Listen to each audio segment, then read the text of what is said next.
ती ଆଉ ଆଦି ଟିକେ ରୋମାଣ୍ଟିକ୍ ହେଇକି ତ ଆଦି କହୁଛନ୍ତି ଏବେ ଗେମ୍ ଆରମ୍ଭ କରିବା।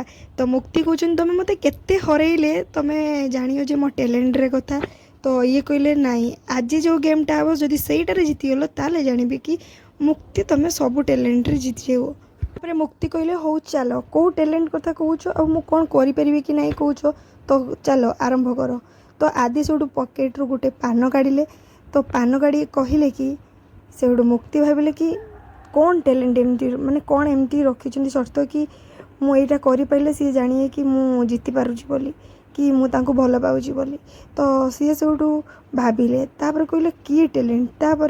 ତାପରେ ମୁକ୍ତି ଭାବିଲେ ଏତେ ସହଜ କାମ ପାଇଁ ଇଏ ମୋତେ ସନ୍ଦେହ କରୁଥିଲେ ତ ମୁଁ ବି ରାଜି ଅଛି କହିକି ଆଦିଙ୍କୁ କହିଲେ ହଉ ତାହେଲେ ପାନଟା ଦିଅ। ଆଦି ସେଇଠୁ ଦେଲେନି କହିଲେ ଏଇଟା ସେମିତି ନାହିଁ ଯେମିତି ହାତ ନ ଲଗେଇ ମୋ ପାଖରୁ ଏଇଟା ନେବ ଆଉ ତୁମେ ଖାଇବ।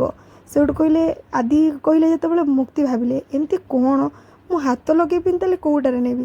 ସେଇଠୁ ଆଦି କହିଲେ କି ମୁଁ ଏଇଟା ମୋ ପାଟିରେ ରଖିବି ଆଉ ତୁମେ ମୋ ପାଟିରୁ ବିନା ହାତ ସାହାଯ୍ୟରେ ତୁମେ ନେଇକି ଖାଇବ।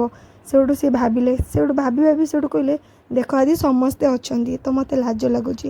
ତ ଆଦି କହିଲେ ସେଗୁଡ଼ାକ ଛାଡ଼ ତୁମେ ନିଅ ମୁଁ ଦେଖିବି କି ତୁମେ କେତେ ଟ୍ୟାଲେଣ୍ଟେଡ଼।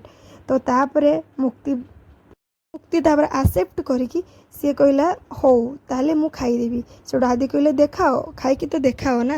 ତ ସେଇଠୁ ସିଏ ତା ପାଟି ପାଖରୁ ମୁକ୍ତି ପାଟିରୁ ଆଦିଙ୍କ ପାଟିରୁ ନେଇ ଆସିଲେ ପାନଟିକୁ।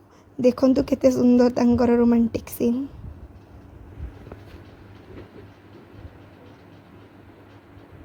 ତ ଏପଟେ ଏମାନେ ସମସ୍ତେ ଦେଖିକି ପୁରା ଜଳି ଯାଉଛନ୍ତି ବେଶୀ କରି ଏଇମାନଙ୍କୁ ଦେଖନ୍ତୁ।